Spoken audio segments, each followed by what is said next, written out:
नमस्कार, मी पूनम अगदी मनापासून स्वागत करते तुमचं माझ्या आजच्या एका नवीन ब्लॉगमध्ये. सो तुम्हाला थंबनेलवरून कळालंच असेल की आज मी ना माझी प्रेग्नन्सीची जी स्टोरी आहे ती तुमच्यासोबत शेअर करणार आहे. आत्ता जितका विहान क्यूट आणि छान छान दिसतो ना, तेवढी माझी प्रेग्नन्सीची स्टोरी बिलकुल ही क्यूट आणि छान छान नाही आहे. खूप रडून दिवस काढलेले आहेत मी.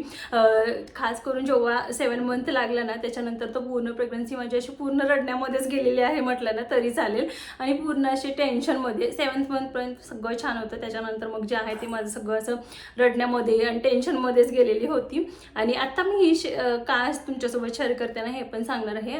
रिसेंटली ना माझी एक फ्रेंड आहे, सो तिला छान असं बेबी झालेलं आहे. माझ्यासोबत जे डिलिव्हरीच्या दिवशी घडलं ना सेम तिच्यासोबत पण घडलं. आणि माझ्याबरोबर जे घडलं होतं ते त्यांना थोडीफार आयडिया होती. सो त्यांनी जे आहे ते पटकन हॉस्पिटलला गेले आणि मग जे आहे त्यांचे छान छान बेबी आलेले आहे. त्यांना फार थोडीफार आयडिया होती म्हणून जे पुढचं काय आहे ते त्यांच्यासोबत छान झालं. नाही तर माझ्यासोबत जे झालं होतं ना ते अगदीच कोणासोबत पण होऊ शकतं. म्हणून म्हटलं की चला आपण जे आपली स्टोरी आहे ना ती शेअर करू, जेणेकरून काही जणांना माहीत नसतं तर ते कळेल आणि त्यानंतर मग जो आहे तो पुढचा प्रसंग टळू शकतो. म्हणून सो 1 सेकंड मी ह्यांना पाणी हवं आहे, अगोदर त्याला पाणी देते. सो चला तर मग प्रेग्नन्सी स्टोरीला स्टार्ट करते मी. 2019ला मार्च 2019ला आमचं लग्न झालं होतं. आणि लग्नानंतर साहजिकच आहे प्रत्येकाला जसं वाटतं की एवढ्या लवकर जी आहे ती बेबीची रिस्पॉन्सिबिलिटीज आहे ती म्हणजे जे काय आहे ते आपल्याला नको वाटतं तेव्हा. आणि इतके आम्ही सेटलही नाही होतो कारण तेव्हाच आमचे दोघांचेही जॉब होते. त्यामुळे मग आम्ही असं ठरवलं की नाही काय मला थोडासा वेळ हवा आहे म्हणून. आणि त्यानंतर 2020 मार्चला जेव्हा बघा कोरोना स्टार्ट झाला होता, आमची लग्नाची पहिली ॲनिव्हर्सरी होती आणि तेव्हाच कोरोना बरोबर स्टार्ट झालं होतं. त्याच्यानंतर मग मला वर्क फ्रॉम होम भेटलं आणि मग त्यानंतर पण 1 वर्ष असंच गेलं. आणि कोरोनामध्ये तर सगळ्यांनाच माहिती आहे घराच्या बाहेर पडणं, मेडिकल ह्या सगळ्या गोष्टी किती अवघड जात होत्या, राहणं वगैरे सगळंच अवघड होतं. आणि त्यामध्ये प्रेग्नन्सी प्लॅन करू पण वाटत नव्हती.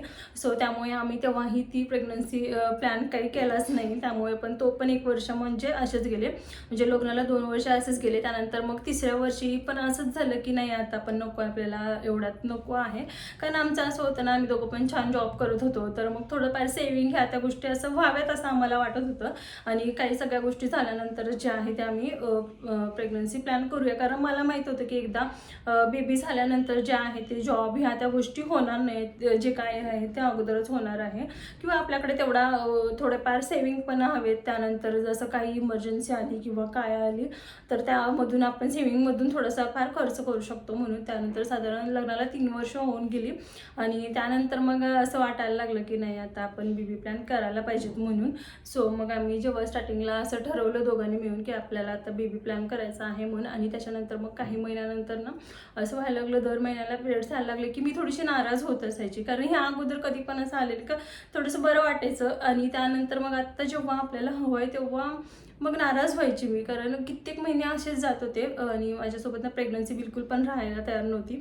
आणि त्यानंतर मग आत्ता बऱ्याच म्हणजे 7-8 महिने त्यामध्येच गेले. आणि मग थोडंसं मला पण टेन्शन यायला लागलं होतं की आता काय करायचं. कारण बऱ्याच वेळेला आपले रिलेटिव्स वगैरे असतात ना ते आपल्याला सांगत असतात की नाही आता 2-3-4 वर्ष झाली लग्नाला तर तुम्ही आता बेबी वगैरे काय बघताय की नाही किंवा काय आहे की नाही तुमचा प्लॅन. तेव्हा आम्ही त्यांना खूप असं ह्यानं सांगतोच नाही आम्ही आता जॉब करतोय किंवा नाही आम्हाला आता नको. आणि मग नंतर मग थोडंसं त्यांचं ते बोलणं ना आपल्या कानावर हे होत राहतं की नाही आपण खरंच त्यांचं ऐकायला हवं होतं आणि हे करायला हवं होतं. पण आपली जी कंडिशन असते ना ती फक्त आपल्यालाच माहीत असते.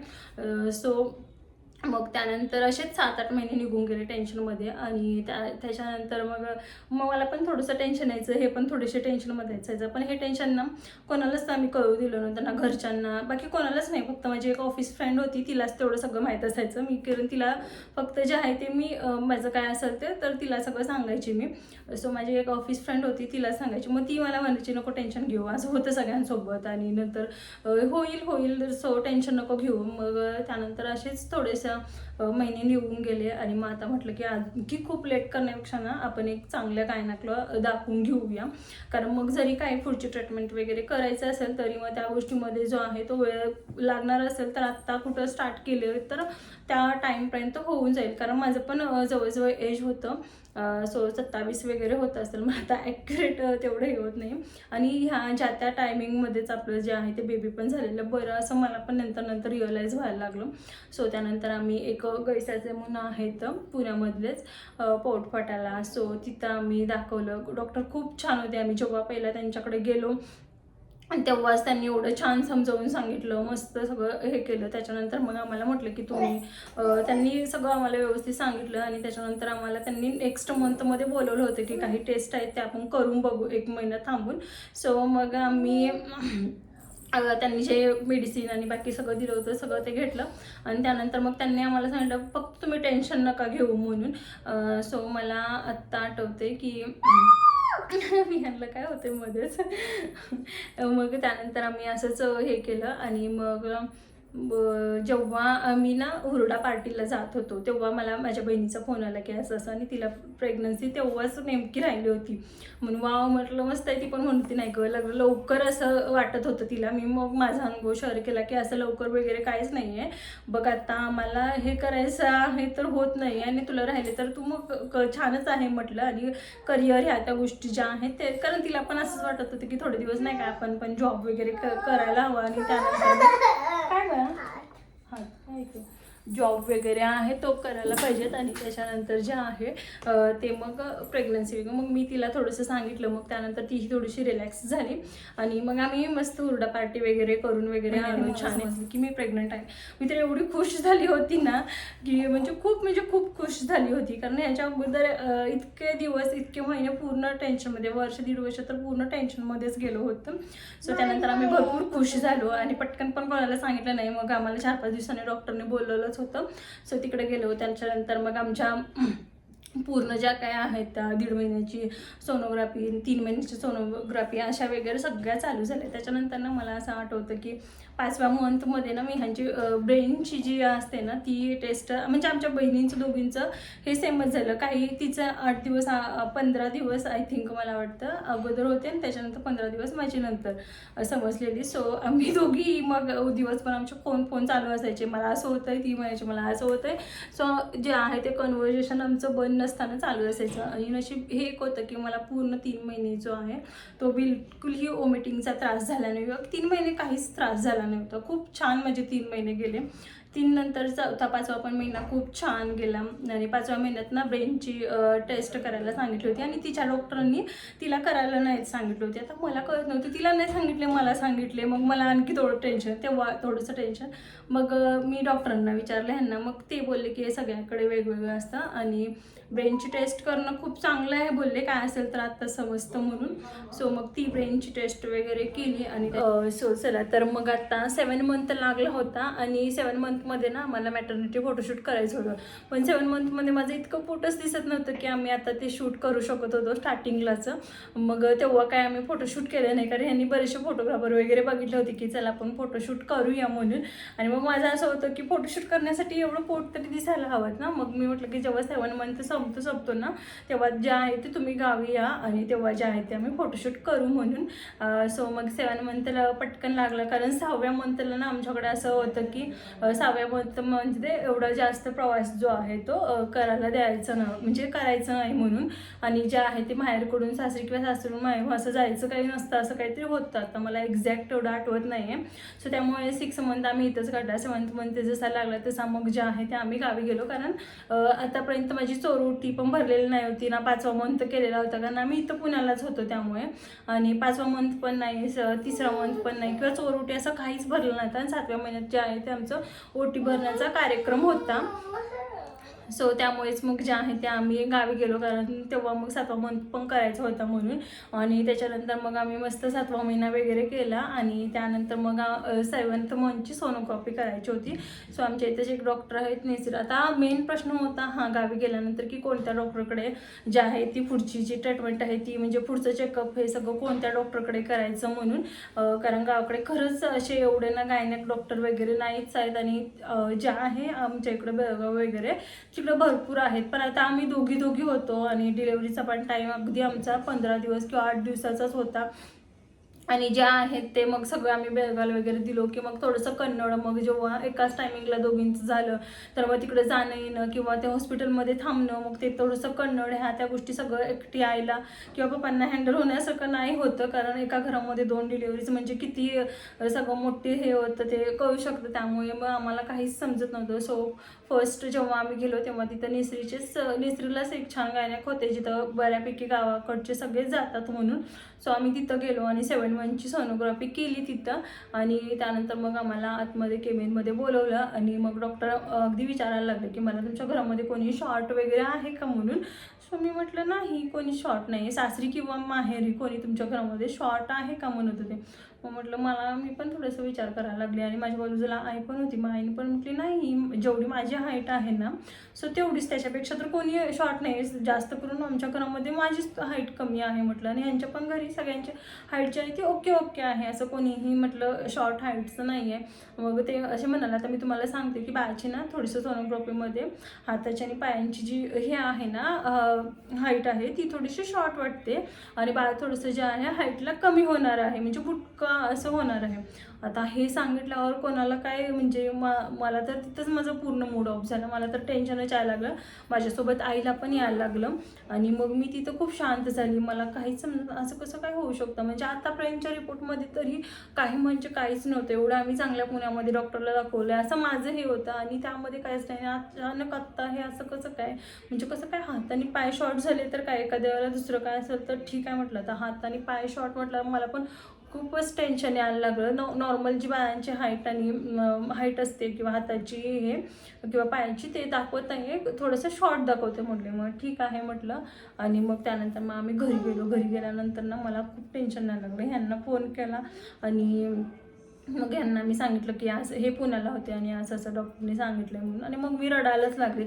मला रडणं कंट्रोलच होत नव्हतं, कारण खूप म्हणजे हे असतं आपण बाळासाठी खूप हे करतो ना, मग खूप म्हणजे खूप रडायला येत होतं. रात्रीचं मला आठवलं ना की मग मी अशी रात्रीची रडायची आणि मग मला थोडंसं टेन्शन यायला लागलं. मग आता म्हटलं की परत आपण एका डॉक्टरकडे दाखवून बघायचं का. मग ह्यांनी म्हटलं की थांब मी येतो आणि आपण जे आहे ते अजून एका डॉक्टरला दाखवू म्हणून. मग मी म्हटलं नाही नको, आता जे होईल ते होईल, आता काहीच आपण करू पण शकत नव्हतं, आता जे होईल ते होईल म्हटलं. आणि आता आपण दुसऱ्या जरी डॉक्टरला दाखवलं तरी काय होणार आहे, जे आहेत तेच होणार आहे म्हटलं. आणि त्यानंतर मग मी काहीच म्हटलं सगळं आता मी स्वामींवर सोडलंय म्हटलं. आणि त्यानंतर मग मी हे टेन्शनच घेतलं नाही. फक्त ना दर गुरुवारी असं स्वामींची पूजा व्यवस्थित करणे किंवा सतत स्वामींचं नामस्मरण करणे हे चालू होतं माझं. आणि मग त्यानंतर स्टार्टिंगला थोडे दिवस माझे असे रडण्यामध्येच गेले आणि मग जे आहे ते आम्ही फोटोशूट किंवा हे असं काहीच केलं नाही, कारण मग त्यानंतर माझं मन कुठंच लागत नसायचं. सतत माझ्या डोक्यामध्ये तेच विचार असायचे. सो चला आता मी कितपर्यंत आले मला पण माहीत नाही आहे.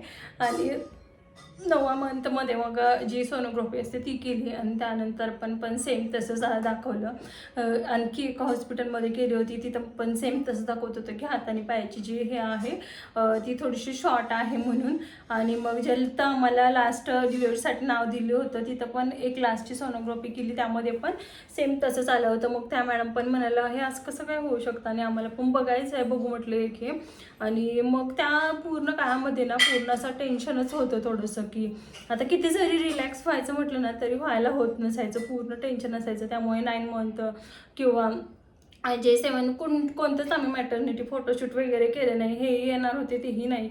आणि मग त्यानंतर असं झालं की 9वा मंथ लागला आणि मला ना थोडासा त्रास होत होता की रात्री झोपायला गेलं ना की मला झोप येत नसायची, म्हणजे नॉर्मल सगळ्यांना झोप वगैरे येत नाही.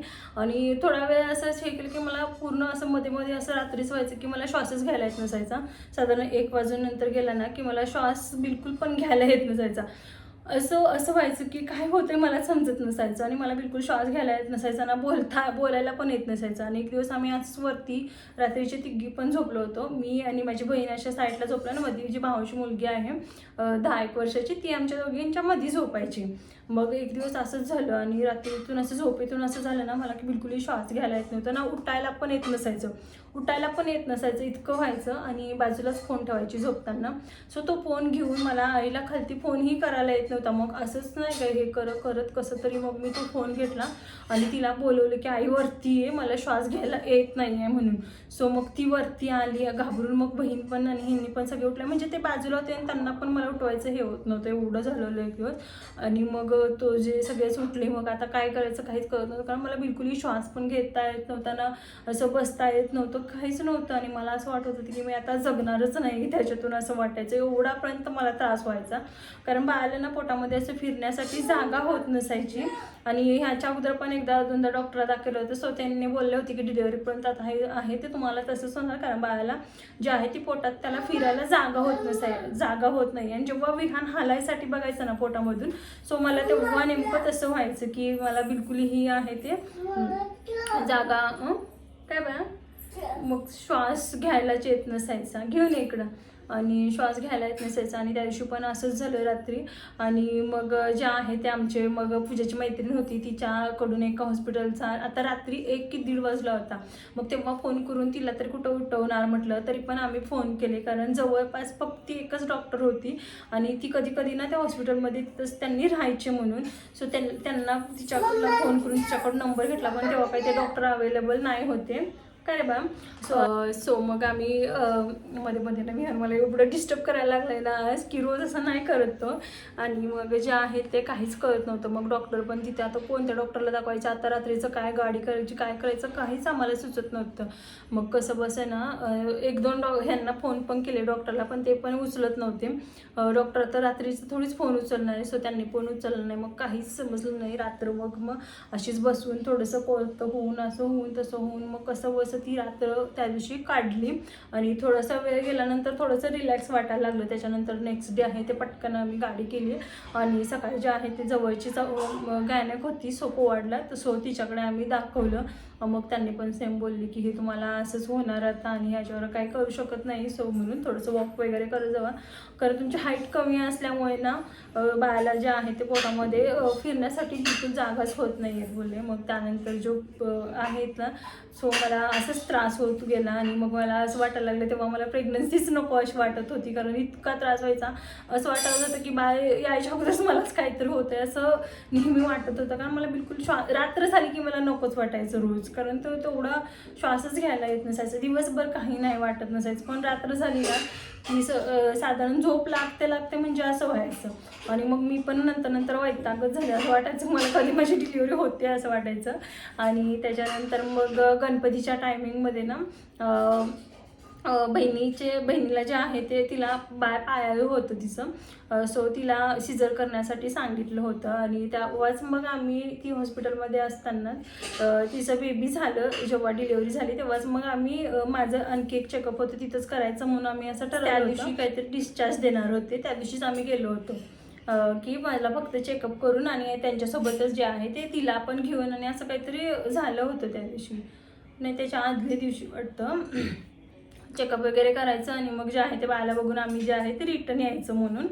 आणि मग आम्ही गेलो, बाळाला वगैरे बघितलं वगैरे, छान सगळं झालं. आणि त्यानंतर मग माझी सोनोग्राफी वगैरे केली. आणि त्यांनी मग मला मॅडमनी सांगितलं की तू आता घरी काय जाऊ नको बाबा, कारण जे आहे ते तुला डिलिव्हरीच्या ज्या पेन असतात त्या व्हायला लागलेल्या आहेत, पण तुला ते समजत नाही. कारण मला असं काहीच त्रास नव्हता. मी हॉस्पिटलला जायच्या अगोदर मस्त आंघोळी केली, झाडू फरशी कपडे सगळं केलं, माझ्या आंघोळीचे कपडे वगैरे पण सगळे धुवून, सगळं घर वगैरे आवरून, सगळी म्हणजे जेवढी घरात कामं असतात ना नॉर्मल ती सगळी जेवण वगैरे सगळं करून मग मी गेले होते हॉस्पिटलमध्ये. आणि ते पण आम्ही आमच्या घरी नॉनव्हेज होतं त्याचं पण सगळं बनवून ठेवून म्हणजे आम्ही जे आहे ते हॉस्पिटलला गेलो होते. आणि त्यानंतर ना मला असं बोलले की तू आता काही घरी जाऊ नको, कारण तुला जे आहेत ते डिलिव्हरीच्या ज्या पेन असतात त्या तुला व्हायला लागलेल्या आहेत, पण तुला समजत नाही आहे ते. कारण मला असं काहीच होत नव्हतं, घरची सगळी कामं वगैरे सगळं करून मी गेलेली होती. आणि त्यामुळे मला असं काहीच वाटत नव्हतं किंवा असं काही म्हणजे काहीच त्रास होत नव्हता. मग ठीक आहे आणि ठीक आहे म्हटलं. आणि मग आम्ही जे आहे ते मग आम्ही हॉस्पिटलमध्ये कशाला थांबायचं म्हणून ह्यांच्या आत्या आहे ना, सो तिथं थांबायचं असं आम्ही ठरवलं. आता इथून पुढचं काय झालं, खरी गोष्ट गोष्ट तर इथून पुढची आहे, जी मेन गोष्ट आहे. पण मला असं वाटतं की हा ब्लॉग खूप म्हणजे खूप मोठा होईल, त्यामुळे मग मी सेकंड पार्ट घेऊन येईन. सो हा ब्लॉग जर आवडत असेल ना तर चॅनलला लाईक शेअर आणि सबस्क्राईब करायला विसरू नका. नेक्स्ट स्टोरी जी आहे ती नेक्स्ट पार्टमध्ये सांगेन. ब्लॉग आहे ना तो खूप म्हणजे खूप मोठा होईल आणि त्यामध्ये विहान पण खूप डिस्टर्ब करायला लागलाय. सो जो नेक्स्ट पार्ट मी तुमच्यासोबत लवकर शेअर करेन. सो हा आवडला असेल तर लाईक शेअर आणि सबस्क्राईब करायला विसरू नका. आपण भेटू नेक्स्ट ब्लॉगमध्ये, तोपर्यंत बाय.